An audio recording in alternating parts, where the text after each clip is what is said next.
El lunes 26 de febrero se realiza el conversatorio sobre el 24º Diálogo de Opinión Consultiva, realizado por la Corte Interamericana de los Derechos Humanos y por la sentencia que atañe a la Sala de lo Constitucional. El debate es auspiciado por el Centro de Estudios de Género y por las organizaciones LGBTI+US y Coincidir. Las temáticas plantean las posibilidades de las reformas constitucionales para legalizar el matrimonio entre las personas del mismo sexo, respondiendo a las problemáticas culturales, sociales y coyunturales de El Salvador. De la misma manera, el debate introdujo las posibilidades de legalizar el cambio de sexo y de género para las personas transgénero y transexuales de El Salvador. La sala del Consejo Superior Universitario abre sus puertas al estudiantado para recibir la opinión de los especialistas y activistas políticos Marvin Aguilar, Andrea Ayala y William Hernández. Para dar inicio, nuestro compañero Alex aperturará esta jornada con las palabras de bienvenida. Como jóvenes LGBTI organizados, creemos en la importancia de crear espacios de discusión y diálogo permanente respecto a temas relacionados con la población LGBTI, en especial en temporadas electorales, donde la población LGBTI y temas como el matrimonio igualitario son manipulados por partidos políticos, de partidos como PLC, Arena, Republicana, organizados y organizaciones de la sociedad civil, para desinformar, dividir, fomentar el odio y la discriminación, lo que no hace más que crear un país en donde nosotros, miembros de la población LGBTI, somos ciudadanos de tercera, cuarta o quinta categoría, obteniendo así recursos que nos permitan existir a las instituciones permitentes y a la sociedad ser reconocidos como ciudadanos y ciudadanas con los mismos derechos y responsabilidades que todos los demás. De igual manera, aprovechamos el espacio para hacer más extensivos el llamado que como miembros de la Federación Salvadoreña LGBTI ya hemos hecho en nuestras redes a que este 4 de marzo vayamos a votar, pero no por aquellos candidatos que utilizan el matrimonio igualitario y a la población de forma irresponsable y malintencionada para ganar votos. Garantizar el derecho de las personas pertenecientes a la comunidad LGBTI al matrimonio igualitario y garantizar el derecho a la identidad de nuestros compañeros y compañeras trans. En este marco vamos a tener este conversatorio y introdujo con esto a nuestra primera ponente, Andrea Ayala, abogada y activista LGBTI, para que pido un fuerte aplauso. Poner en contexto que es la Corte Interamericana de Derechos Humanos, que es el ente de donde surge esta opinión consultiva. La Corte Interamericana de Derechos Humanos es la hermana gemela de la Comisión Interamericana de Derechos Humanos, es decir, ante esta Corte es como un supratribunal que tenemos las naciones que estamos organizadas dentro de la Organización de Estados Americanos. Dentro está la comisión, que es donde uno pone las demandas o las denuncias, y si la Comisión Interamericana, después de un largo proceso de estudio, decide que se puede pasar, se lo pasa a la Corte Interamericana, que es en sí misma una sede judicial cuyas resoluciones, las resoluciones de las demandas que recibe y que conoce, sí son de obligatorio cumplimiento para el Estado que está siendo demandado. Tengo que aclarar también que entre esta Corte solamente se pueden demandar a los Estados. Yo no puedo demandar a alguien a título personal, es decir, no puedo demandar a William, por ejemplo, ante la Corte Interamericana de Derechos Humanos, como Andrea, pero sí Andrea puede demandar al Estado de El Salvador, como el Estado de El Salvador. La Convención Americana de Derechos Humanos, por supuesto que recoge el espíritu, digamos así, algunos textos casi iguales, de la Declaración Universal de Derechos Humanos, y desarrolla lo que la Organización de Estados Americanos reconocerá como derechos consultivas. Como su palabra lo dice, es pedir una opinión al ente máximo interpretador de la Carta Americana de Derechos Humanos, que es la Corte, que me esclarezca eso que yo no comprendo.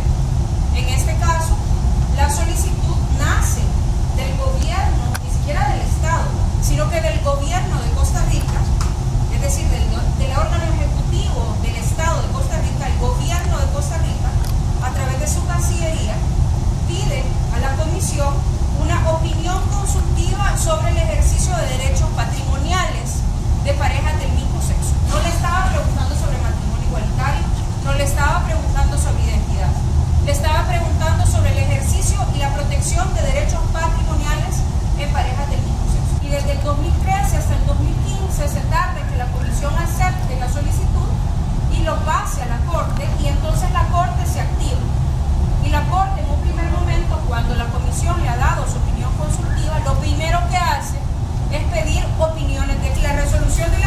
es sobre una sentencia. Por eso es que la sentencia no entra a formar parte de la jurisprudencia en sí misma, en estricto sentido de la Corte y de la Comisión, sino que afecta única y exclusivamente a ese gobierno que lo ha pedido, porque además está en virtud a las leyes nacionales del Estado de Costa Rica. Es decir, cómo esta convención americana afecta a mi Código Civil TIC, pero eso no obliga al Estado de El Salvador a cumplirla, porque ahí no le están hablando al Estado de El Salvador, le hablan al Estado costarricense y dice, los demás, el contenido de la opinión dice, los demás Estados miembros deberían o deberán armonizar su legislación con relación a la opinión consular. La segunda cosa que le dice al Estado costarricense es, mire, sí, usted tiene que proteger los bienes patrimoniales de estas parejas del mismo sexo, porque como le acabo de decir que son iguales, a cuenta de que usted no los va a defender, no contiene. Y la tercera cosa que le dice, que nadie se la veía venir, y que ese sí fue un super gol de la Corte, fue el tema de reconocer la identidad de las personas extranjeras. En ningún momento en la solicitud que se nos hace en las opiniones expertas, ni en el escrito que hace la Cancillería TICA, ellos mencionan el tema de identidad de género. Nunca, no lo mencionan, jamás. Lo único que se estaba hablando era derechos patrimoniales, pero la Corte aprovecha la coyuntura y además que era una coyuntura electoral en Costa Rica, que al final podríamos debatir si resultó positivo o negativo hacerlo en ese momento, aprovechan para hablar del tema de identidades y dice que se debe de reconocer la identidad de las personas trans como un elemento valiosísimo que ni siquiera en Sudamérica, que es quien nos gana en materia de identidad de género, lo tiene. En algunos países sí, en otros no. Que es que no tiene que estar acompañado por un perfil médico o por un acta de un psiquiatra que diga que en efecto esa persona tiene disforia de género, por la que las identidades trans a estas alturas de la vida siguen patologizadas. La Corte dice que no lo necesita, que bastará con el ánimo de la persona. Yo soy optimista en cada vez que se pone el tema en discusión, no importa si es en época electoral o no es en época electoral. Estamos claros que la idea de poner el tema del matrimonio igualitario por parte del diputado Velázquez Parker al volver a intentar reformar la Constitución de El Salvador tiene mucho que ver con que el diputado Velázquez Parker no tenía un discurso político y ve la obligación de sacar votos con el miedo, poniendo esta pieza de correspondencia en la Asamblea Legislativa. Pero originalmente quien puso el tema en discusión fue Julia Regina de Cardenal desde 2006 y alertando sobre la posibilidad de que los valores tradicionales salvadoreños corrían peligro. Ninguna de las organizaciones LGBTI jamás ha presentado un proyecto o una reforma al Código de Familia para poder legalizar, digamos, las uniones o el matrimonio igualitario. Entonces es más un miedo de la derecha religiosa a que se violente y a que también vayan perdiendo parte del poder. La derecha religiosa cree lo siguiente, es algo muy común cuando tú hablas con ellos. Ellos creen que la Constitución salvadoreña prohíbe el matrimonio entre personas del mismo sexo. Y lo hacen haciendo una interpretación bastante cercana del artículo 33 de la Constitución, donde manda a la ley secundaria las regulaciones entre cónyuges que debe ser un hombre y una mujer. Eso dice el artículo 33 de la Constitución. Eso los hace a ellos entender que el espíritu del constituyente era que el matrimonio fuera entre un hombre y una mujer. Pero aquí hay una abogada y sabrá que si la Constitución no lo dice expresamente, pues entonces no es así. Quien lo dice expresamente es el Código de Familia. Y en este caso, como lo decía Andrea, yo soy positivo porque hemos llegado a un punto en que solo está que una pareja se presente a la sala de lo constitucional, reclame esa, digamos, ilegalidad o inconstitucionalidad del Código de Familia que prohíbe el matrimonio entre personas del mismo sexo. Si la sala de lo constitucional fallara en contra, está abierto ya el camino para ir a la Corte Interamericana de Derechos Humanos y entonces sí, por obligación, va a tener que legislarse y aprobarse el matrimonio igualitario.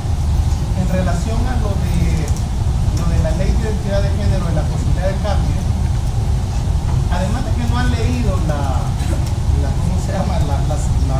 consultiva, creo que también tiene mucho que ver el machismo a la hora de también enfocar el tema LGBTI en el país. No ven ellos el tema relevante y por lo tanto lo ignoran, ¿verdad? Por lo tanto lo ignoran. Creo que esa es como la sociedad nuestra está construida en tres ejes importantes, ¿no? Que son el conservadurismo, el machismo y el cristianismo. Entonces, donde incluso el tema lésbico, el tema trans, está en segundo plano, porque el tema lo que preocupa es dos hombres que se casan. Y cuando tú hablas con la derecha religiosa sobre los grandes problemas que puede surgir eso, las comparaciones que te hacen son, por ejemplo, es que dos hombres no pueden tener hijos. Vamos, pero dos mujeres sí, ¿no? Pero no es el tema que se discute cuando te ponen los diferentes ejemplos. ¿Qué va a pasar? Te dice, cuando un niño le pregunte a sus dos papás, papá, ¿por qué tengo dos papás? Pero es tan igual como cuando el papá el niño le pregunta a la mamá por el papá, ¿verdad? En una sociedad donde el 70% de hogares los maneja una madre soltera. Entonces siempre el debate culturalmente se lleva hacia el hombre-hombre, ¿verdad? Casi lo de la mujer o del género trans, pues como que es algo que no, ¿verdad? No hay ahí no hay argumentos para eso. Incluso Julia Regina de Cardenal ha llegado a escribir que la intersexualidad no existe. Ustedes le han dado seguimiento a los artículos de en el diario de hoy. Ha llegado a decir que la intersexualidad es un invento, ¿verdad?, de los movimientos LGBT. Cuando podríamos decir que se estipula que puede ser un 5% de la población en los países, ¿no?, que puede ser intersexual. Entonces, creo que eso se debe el tema de que es más machismo y por eso todo se centra en el matrimonio entre un hombre y un hombre. No se imaginan que también una mujer puede quedar embarazada, ¿no? La pareja lesbiana puede a través de in vitro embarazarse. El tema de identidad de género es un tema que ha venido construyéndose de distintas maneras en el país. Y les voy a poner un ejemplo. En el año de 1940, la Guardia Nacional capturó a una mujer hombre en San Vicente, ¿verdad? Y la noticia fue del periódico El Duende Azul. Un hombre-mujer fue detenido, ¿verdad? La violencia de género en relación a las mujeres transexuales existe, y Marvin me decía, pues hay uno de 1929, o sea que no me llevé la noticia yo. Esta es una investigación que está haciendo una persona, Amaral Palevis, de Flaxon, y nos ha parecido sumamente interesante. Las mujeres transgénero, los hombres transgénero, que han sido más invisibilizados aún y que hasta muy recientemente, creo que en los últimos 3 o 4 años, ellos han empezado a tomar el liderazgo de sus propias vidas. Creo que van planteando de manera muy proactiva, gracias a los esfuerzos que ha hecho el movimiento de mujeres trans a nivel de América Latina, para empezar a hablar abiertamente y legalmente sobre el tema de la ley de identidad. Las compañeras han manejado en El Salvador, han construido su propia ley, han diseñado su propia ley con el apoyo de profesionales y con la asistencia de organismos internacionales, para poder hacer un planteamiento a la Asamblea Legislativa para que se les reconozca su nombre y su identidad según su expresión de género. La opinión consultiva viene a amarrar fuertemente esto, porque viene a decir de que debe de ser por esta autodemanda de la persona la que tiene que determinar si soy hombre o mujer, que es uno de los valores más fuertes que la Regina de Cardenal hace un planteamiento, y lo pone como ejemplos tontos, ¿verdad? Si yo me quiero casar con mi computadora, me puedo casar. Si yo soy árbol, soy árbol. O sea, no se trata de ese tipo de tonterías, sino que se trata de personas de dignidad, de seres humanos que se sienten atrapados en cuerpos distintos y que han planteado desde su forma de expresión de género y desde la reafirmación política que no corresponden a los cuerpos físicos que tienen en este momento. El país debería de proporcionar los lineamientos legales para que se garantice que las personas no puedan tener su identificación por no tener los 1099, no sé cuánto vale el DUI, ¿verdad? 1034, que una persona no puede seguir atrapada en la clandestinidad por no tener ese dinero o porque a un juez se le ocurre no darle ese derecho porque no tiene una certificación médica.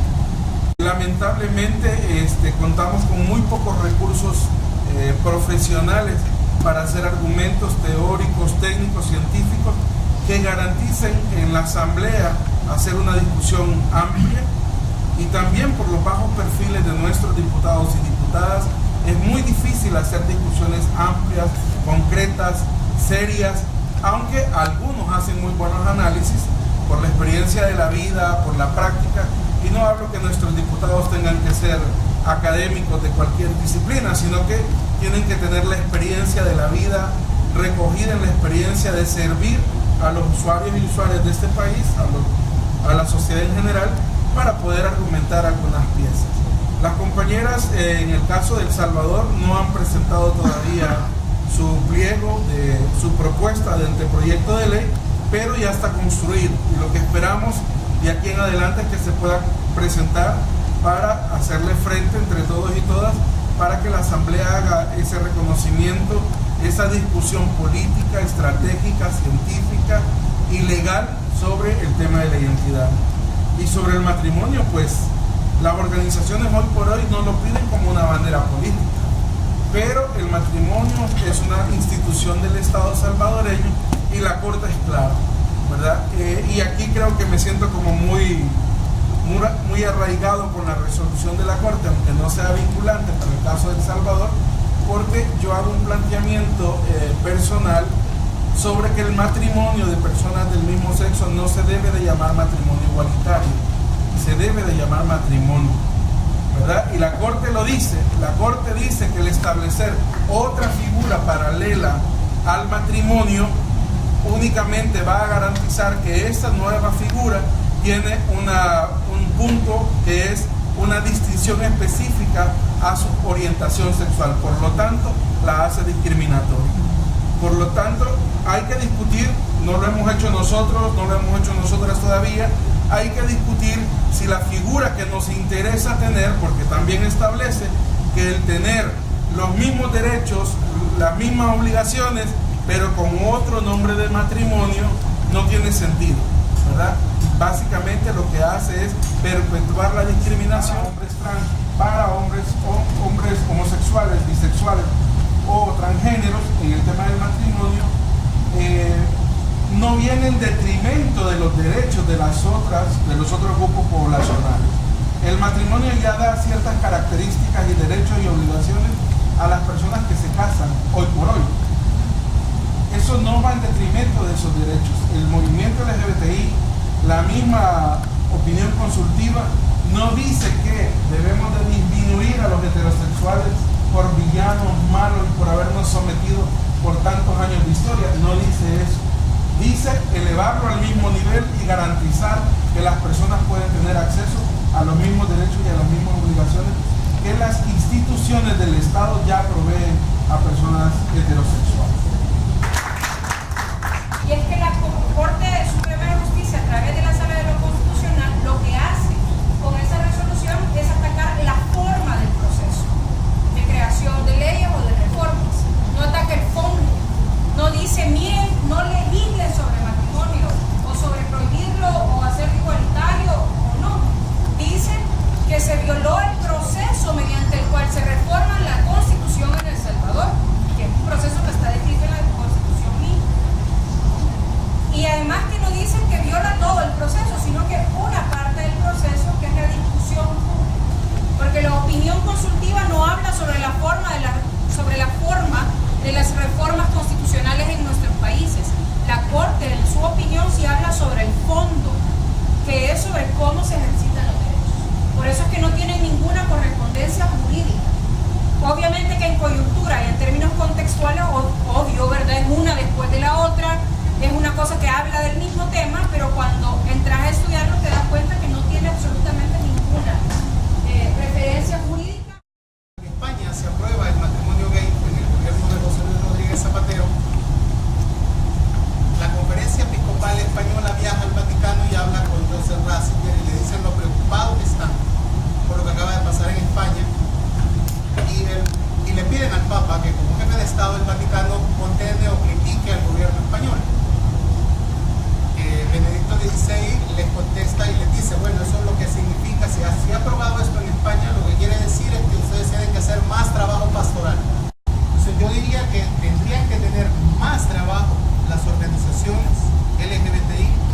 para sensibilizar a la gente, al salvadoreño, que el tema no es antinatura, no es enfermedad y no es un tema de religión, es un tema de derechos humanos.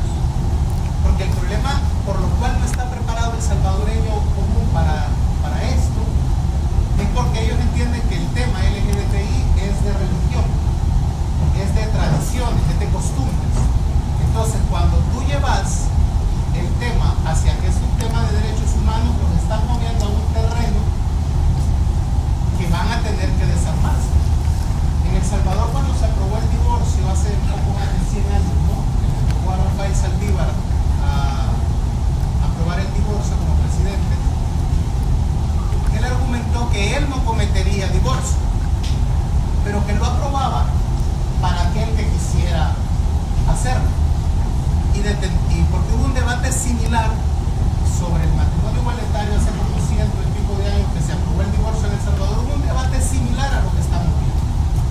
Incluso después de aprobarse el divorcio hubo un terremoto en San Salvador y el arzobispo de San Salvador dijo que eso era un castigo de Dios por haber aprobado el divorcio. Entonces, pongo ese ejemplo porque es necesario entender lo complicado que es elaborar el tema para la gente. Culturalmente el país no está preparado para eso. Pero, por ejemplo,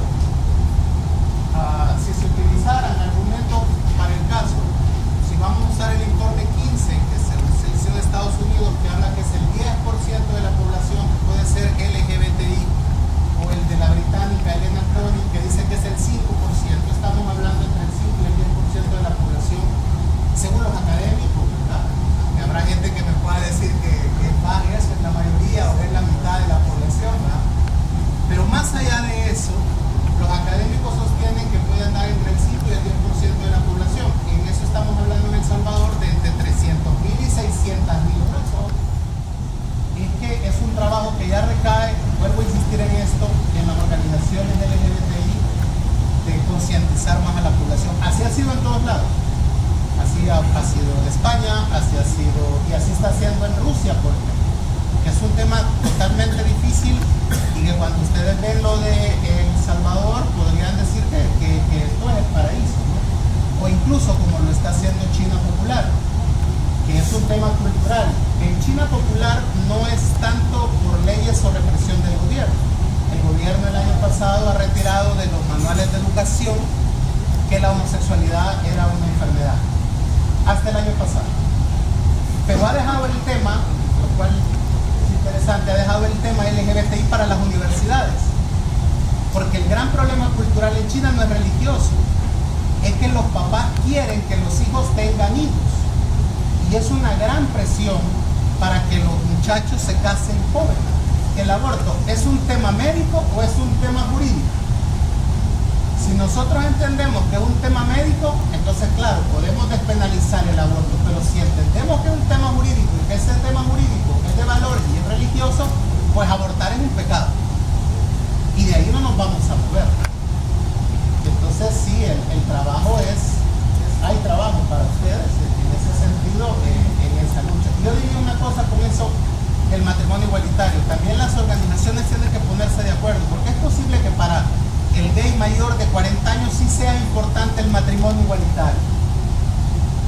También para las lesbianas. Quizás para los chavos jóvenes de 20 años el matrimonio igualitario no sea importante, pero quizás lo será más adelante. Y tienen que tener esa opción ahí. Tal vez el tema del matrimonio igualitario no es importante para las trans. Con ellas hay que tocar el tema de la ley de cambio de nombre. Tal vez para los intersexuales sea más importante la operación, ¿no?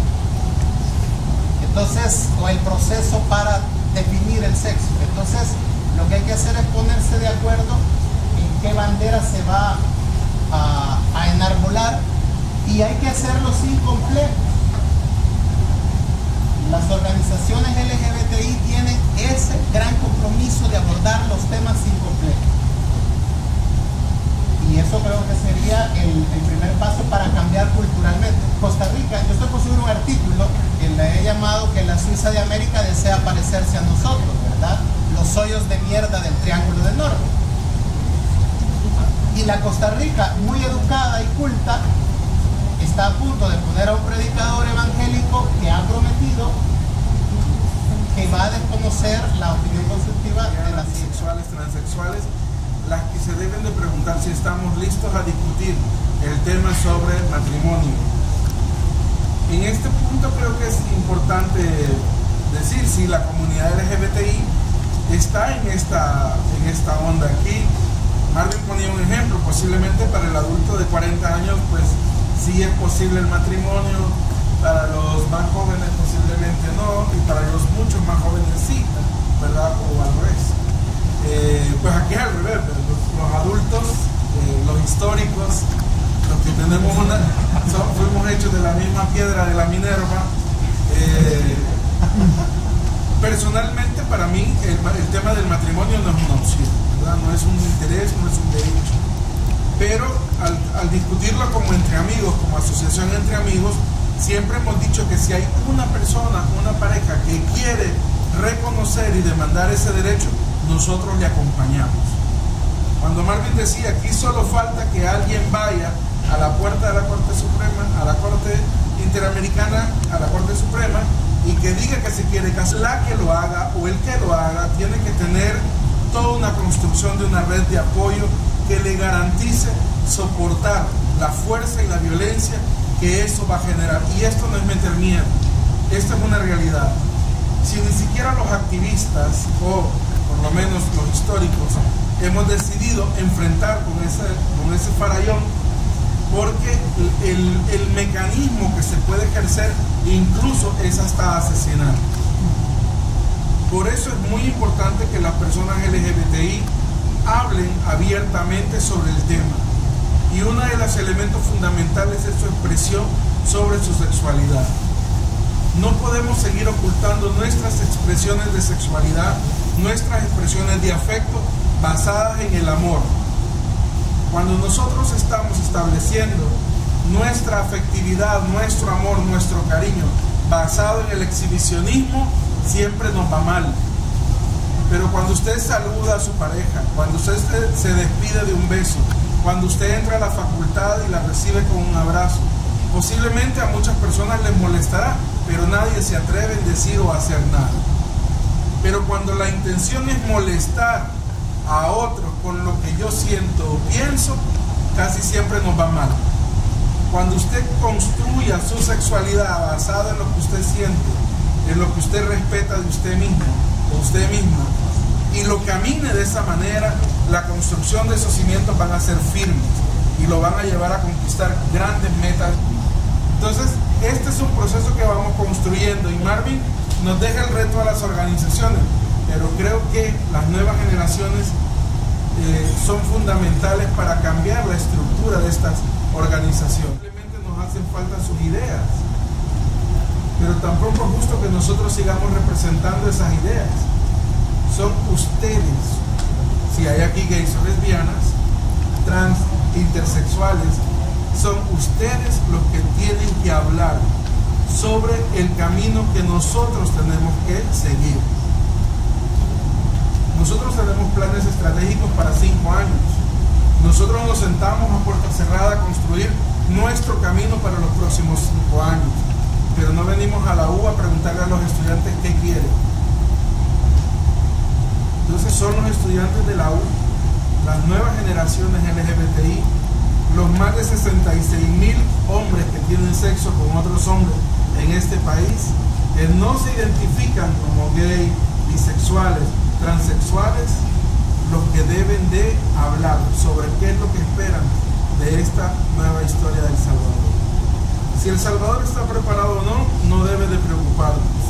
La pregunta es si yo estoy preparado o preparada para dar este salto de calidad en mi vida, para poder garantizar que yo puedo construir a la par de esta colectividad social, heterosexuales, homosexuales, bisexuales, transexuales, intersexuales, y de ahí sale un montón de expresiones de la sexualidad amplias y muy conocidas y desconocidas, con las que tenemos que hablar y negociar espacios. No podemos seguir hablando. Y a mí me parece que es sustancial y es algo que yo he conversado con personas que para mí son bien importantes en mi construcción como activista, y es tener la capacidad de empoderar a cada persona que salga de su propio closet. Esa es nuestra mejor arma, porque entonces los del colectivo normal, que yo les digo los normalos, van a tener razón. Vamos a haber normalizado la existencia de la diversidad humana, porque en nuestra colonia vamos a ver a dos mujeres que se besan y se dicen adiós mi amor, tenés felicidad de trabajo, porque en la U vamos a ver a dos hombres que se van a besar afuera del aula, salud, nos vemos en la café para cruzar café dos juntos, oíste, y ya, nos vamos. Claro, yo conozco, yo sé lo que implica salir del closet en una universidad. Probablemente hay que aplazar materias. Yo aplacé una materia con 0, eso nunca lo supero. Porque un catedrático mío me dijo que yo no llegara a su clase porque yo no merecía ser abogada porque soy lesbiana. Entonces yo le dije, ¿sabe qué? Yo voy a venir. Y me puso 0 en todo. ¿Se imaginan mi hijo? Pero fue mi decisión sacarme ese 0. Yo me siento orgullosa de ese 0. Porque por ser quien soy me saqué 0.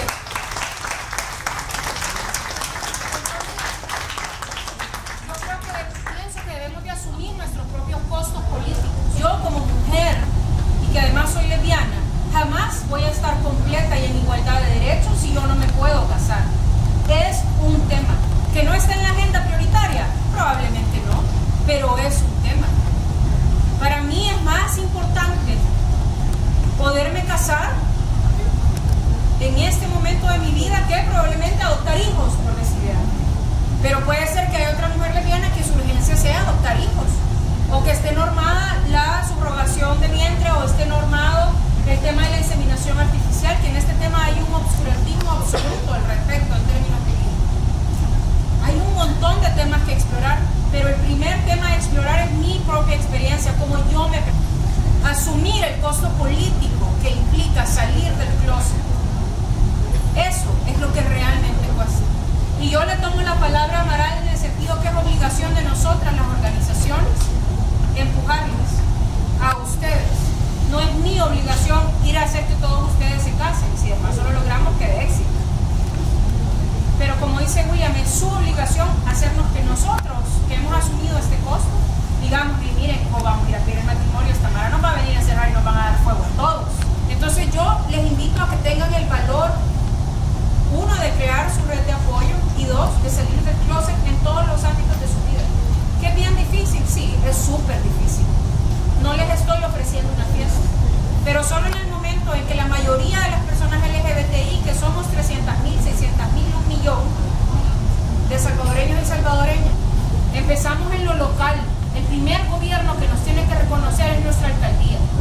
Así que ahorita que vayan a votar el domingo, no vayan a creer que el alcalde es el que hace la fiesta más bonita. El alcalde que merece la pena es aquel alcalde que está dispuesto a reconocer nuestros derechos. Supongamos que hay alguien que no se quiera casar, pero quiere obtener los beneficios como de una sociedad de convivencia. ¿Pudiera hacer los mismos trámites que dijiste, o tiene que ser explícitamente que quieran contraer matrimonio? Una persona heterosexual en este país tiene 2 opciones para reconocer sus beneficios patrimoniales.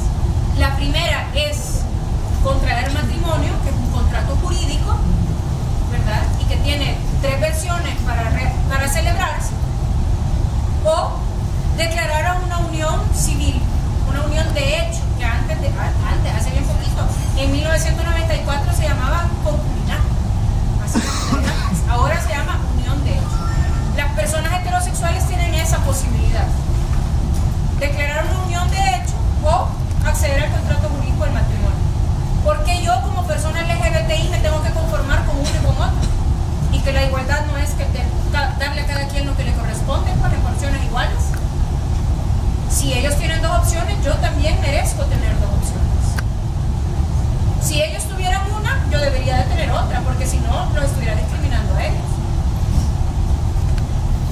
Entonces, por eso es que se pide el matrimonio igualitario, porque como está estructurado el Código de Familia de El Salvador, que en el Código de Familia sí dice expresamente que solamente se puede contraer matrimonio entre un hombre y una mujer, y no da lugar a dudas, o sea, ahí no hay un vacío de interpretación, ahí es claro el legislador.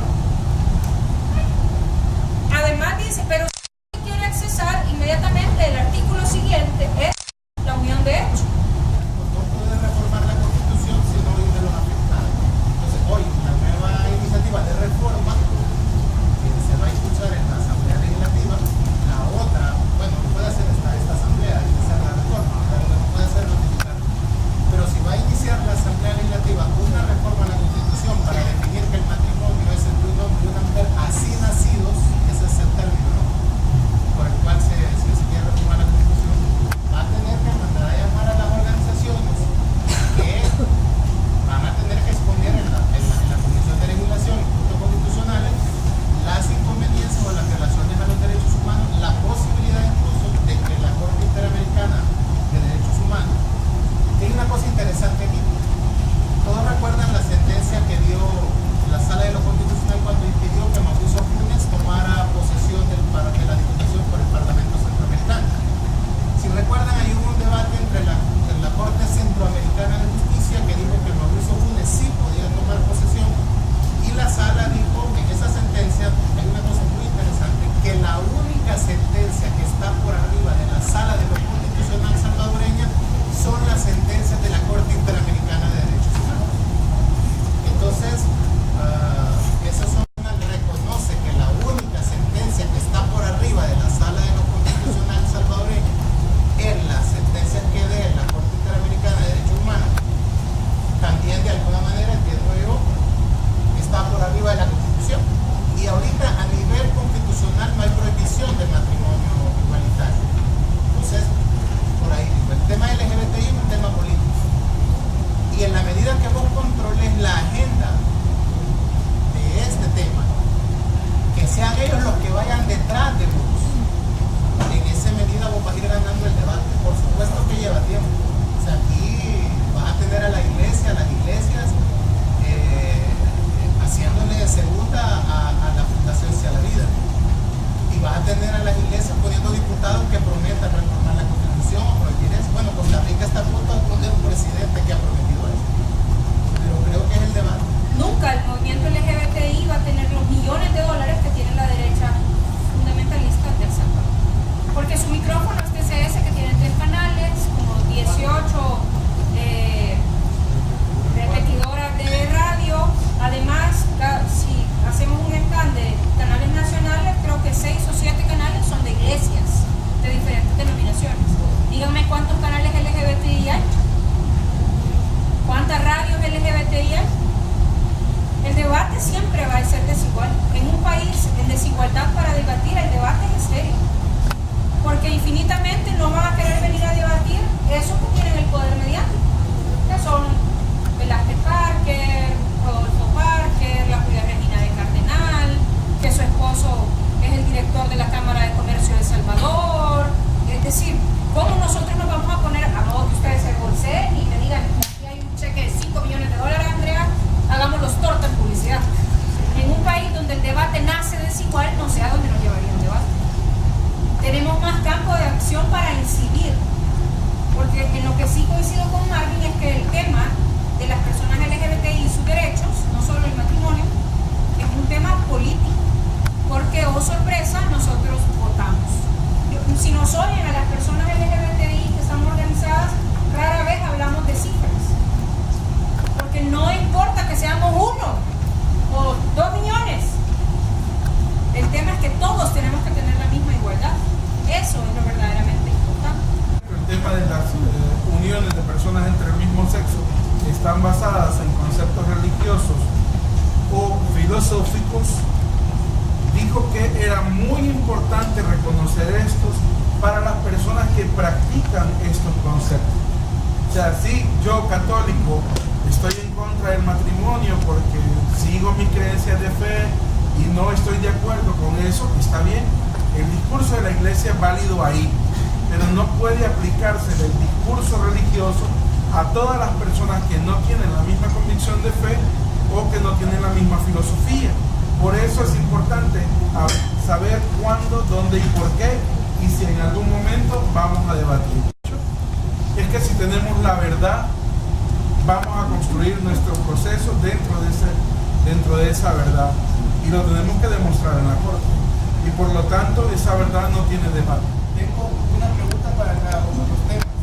La primera, derecho a la identidad, y quizás como preámbulo, conversaba con unas personas antes de la reunión acá del conversatorio, y ellos me manifestaban de que tienen a veces una serie de dificultades en cuanto a lo que es su nombre. Ellos tienen constitucionalmente su derecho al nombre, artículo 36 de la primera ley de identidad de género. Ahora, en nuestro país, conversando con algunas personas, me manifiestan de que hay esfuerzos porque en nuestro país exista esa ley de identidad de género. Sin embargo, a la fecha no existe. Lo que tenemos es simple y sencillamente una regulación, hablando por ejemplo de la ley del nombre de la persona natural, la cual establece un artículo que se permite el cambio de nombre cuando sea no sea equívoco con relación al sexo.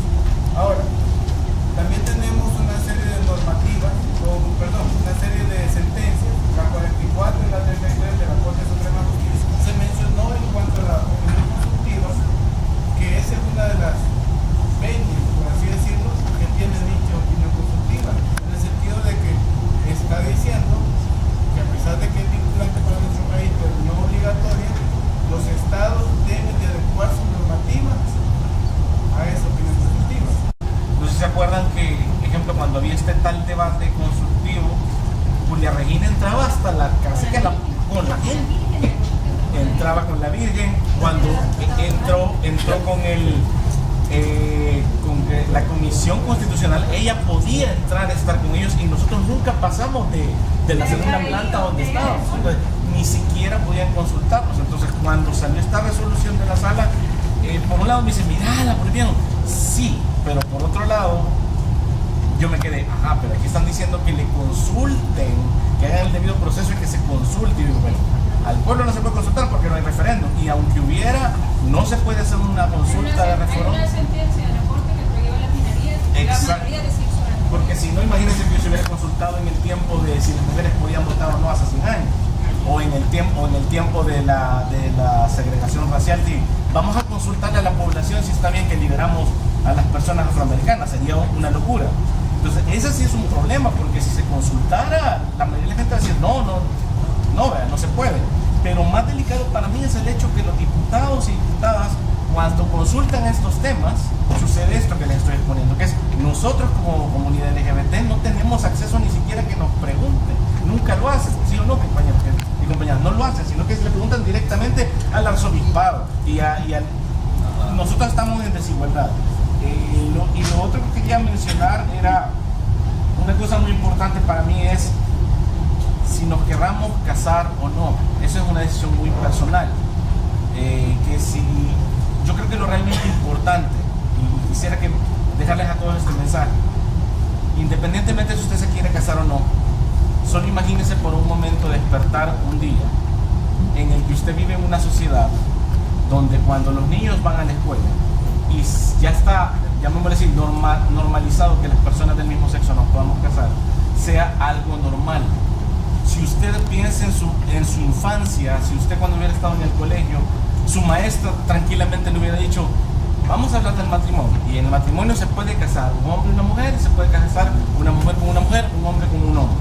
Solo con eso, que lográramos ese beneficio, aunque usted lo optara por él o no, las nuevas generaciones, los niños y niñas LGBT que están en las escuelas en este momento, sentirían menos carga de decir, yo soy un bicho raro, a mí me ven raro.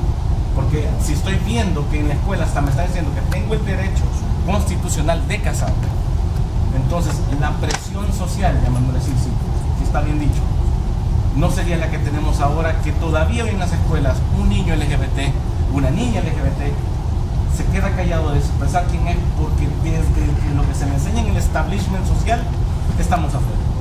Eso es lo realmente importante de si podemos casarnos o no. Llamémosle normalización. Eso está bueno. Si a mí me preguntara que tenemos que pagar $100,000 por hacer esa consultoría, le contestara lo siguiente. Ocupara las 3 vías posibles. La primera, creara un super kit de incidencia política junta dentro de la Asamblea Legislativa para hablar con cada una de las fracciones y empezar a ganar altas, ¿verdad? Hasta lograr los 43 votos que necesito para pasar la reforma del ingreso. Ya estamos dentro de la Corte de lo Constitucional justamente para reformar, no reformar, sino que declarar inconstitucional los artículos de la ley del nombre que hablan justamente sobre el tema del inequívoco con respecto al sexo, que creo que es el artículo 6, si no mal no recuerdo. Y además hay otros que van con el tema del Código de Familia y hay otros que van con el Código de Familia y la ley. O sea que mixes hay para donde queramos. Esa estrategia ya está. Entonces hay una excepción en la ley que es retardación de justicia. Si yo justifico ante la comisión la retardación de justicia y como eso está generando un impacto negativo en el ejercicio de mi derecho, vengo y le planteo a la comisión, mire gente, estos humanos tienen 6 años de estar discutiendo este asunto y yo aquí muriendo. ¿Creen que me puede atender? Me van a atender y el proceso de la comisión dura aproximadamente 4 años, que ahí pasa la corte y la corte se tarda como 6 años más en dar una posición. Ahí sí, no solamente va a ser vinculante, va a ser obligatorio cumplimiento porque es una resolución, es una sentencia de la corte. Una dura 6, la otra dura 10. ¿Verdad? Entonces, ya estamos en lo legislativo, ya fuimos a la Corte Suprema y ya salimos a la internacional. ¿Cuál piñata nos reventará primero? No lo sabemos aún. ¿Qué fuera lo máximo del mundo?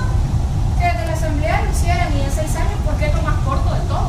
El otro con suerte dura 10 y el otro con suerte dura entre 10 y 12. Entonces, la ley de identidad no es que mañana nos vamos a despertar y ay, sí, ya todos nos podemos llamar como nos identificamos. Es un proceso largo, pero si me preguntas a mí, yo llevar a las 3 estrategias, pero para eso se necesita, ¿verdad? Si una persona llega con ropa casual, unos jeans o camisa sport, no le permiten la denuncia. Prácticamente les permiten, pero tienen que ir con una vestimenta, saco, corbata o cumplir cierto requisito. Alguien me dijo que hay una instancia donde se puede acudir y hasta la vestimenta que exigen. O sea, para mí eso sería discriminatorio, o sea, discriminativo porque me están condicionando a, o sea, hay personas que ni siquiera tienen una vestimenta formal y para denunciar tienen que hacerlo así. Entonces, y por mi experiencia en la que en otras instituciones, igual como ya se mencionó por nuestra identidad y expresión de género, me dicen que mi denuncia a veces no me la reciben porque yo no estoy identificada por usar mi nombre Daniela. Entonces, me gustaría que me orientara si para acudir a la corte necesito, o sea, qué requisitos necesito cumplir, porque fui a preguntar y me dijeron que hay una página en donde están todos los requisitos para poner una denuncia.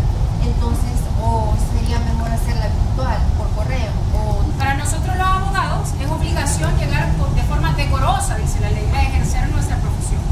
Por eso es que uno se tiene que disfrazar de abogado cuando vaya. Además dice que no tenemos que estar tatuados y yo tatuar. Obviamente la víctima no tiene ninguna condición para llegar a denunciar, ¿verdad? La víctima puede llegar en las circunstancias en que se encuentre en su plan. En relación al uso del nombre no reconocido, como no está legalmente reconocido su nombre de Daniela, aunque aquí todas las personas podamos conocerla y sepamos y nos referiríamos a usted por siempre y para siempre como Daniela, su DUI estipula su nombre según partida de nacimiento. No tenemos ninguna otra salida legal más que poder presentar escrito con el nombre que dice el DUI.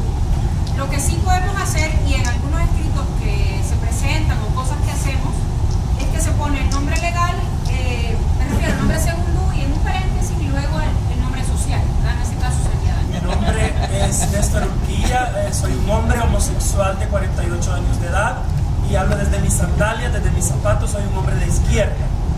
Y en este tema de la legalización, la costumbre se hace ley. En el área de la psicología hay corrientes de visión o de práctica desde la psicología. Los psicólogos y psicólogas de la Gavidia se dedican a psicología industrial, los de la UCA se dedican al psicoanálisis mayoritariamente y lamentablemente los de la Universidad de El Salvador son todólogos. Tienen como un poquito de cada corriente y no sé qué tanto van avanzando como en esa cosa. Mi pregunta es para la gente que conoce de leyes, que entiendo que los 3 andan más o menos en esa línea. ¿Cómo es esa pirámide o ese mapeo territorial del acercamiento? ¿Qué tan gay friendly son el gremio de abogados, entiendes, escuela de derecho o los abogados ya en las cámaras o en magistrados y no sé cuál? Porque les comparto rápidamente, Aldo Peña, un hombre transexual que en 2015 les amparan a Natalia Guiar y le dejaron el rostro, es decir, desarado, la abogada que en diciembre le llevaba su caso, el jueves por la tarde a las 5:30 de la tarde y él el viernes a las 8 de la mañana tenía ya la audiencia con los policías no sé cuál, la abogada le dice: lo lamento mucho, yo mañana no me presento, vaya usted solo. Y lo que hacen a esa hora de las 8:15 de la mañana, es que cualquiera de los abogados de los pasillos del Centro Judicial Isidro Menéndez le dice: mire, usted venga. Y entonces aquí está el expediente, le doy 20 minutos para que se ponga al día y nos vemos dentro de 40 minutos para comenzar a discutir la cosa.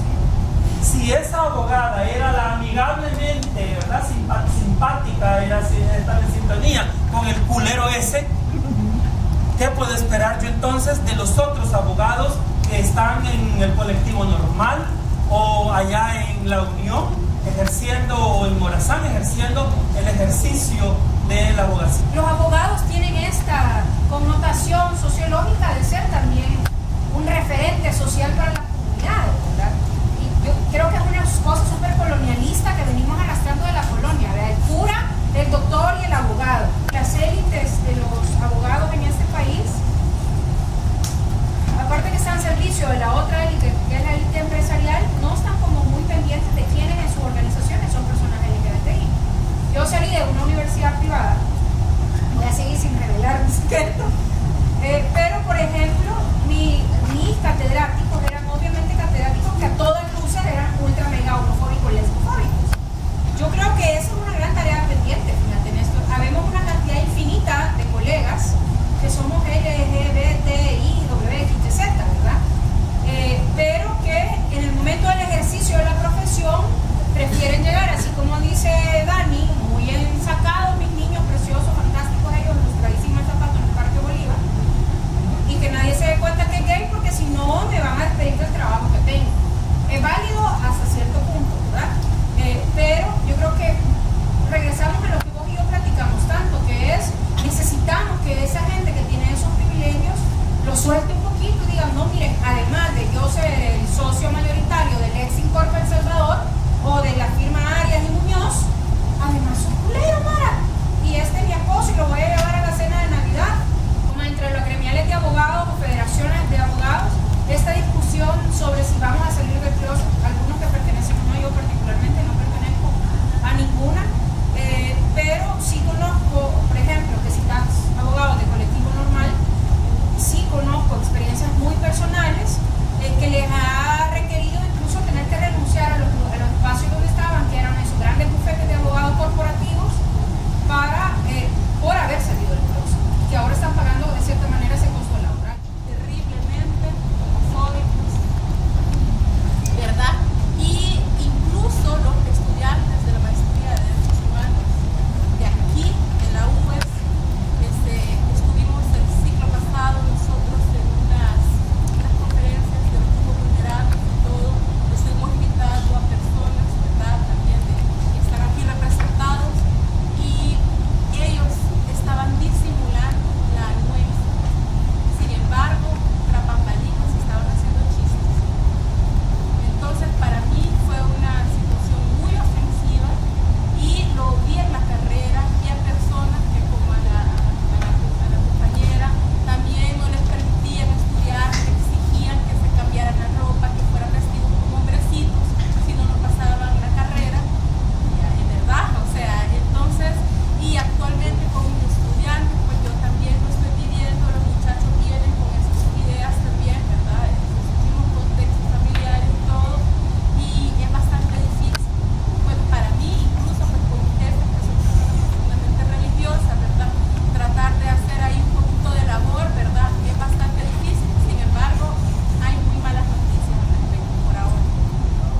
Los todos esperamos vivir de lo que hemos aprendido, y casualmente la comunidad LGBTI, que tiene más problemas legales de diversidad de temas, no solo tiene que ver con su identidad y su expresión, son personas de escasos recursos.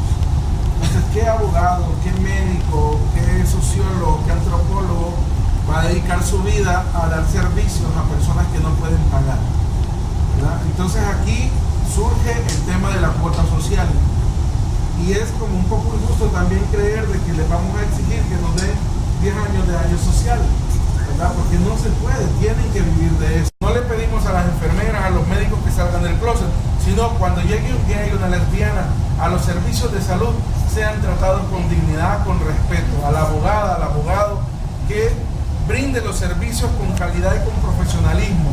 Desde ahí está siendo una persona que vive fuera del closet, aunque no lo pueda decir.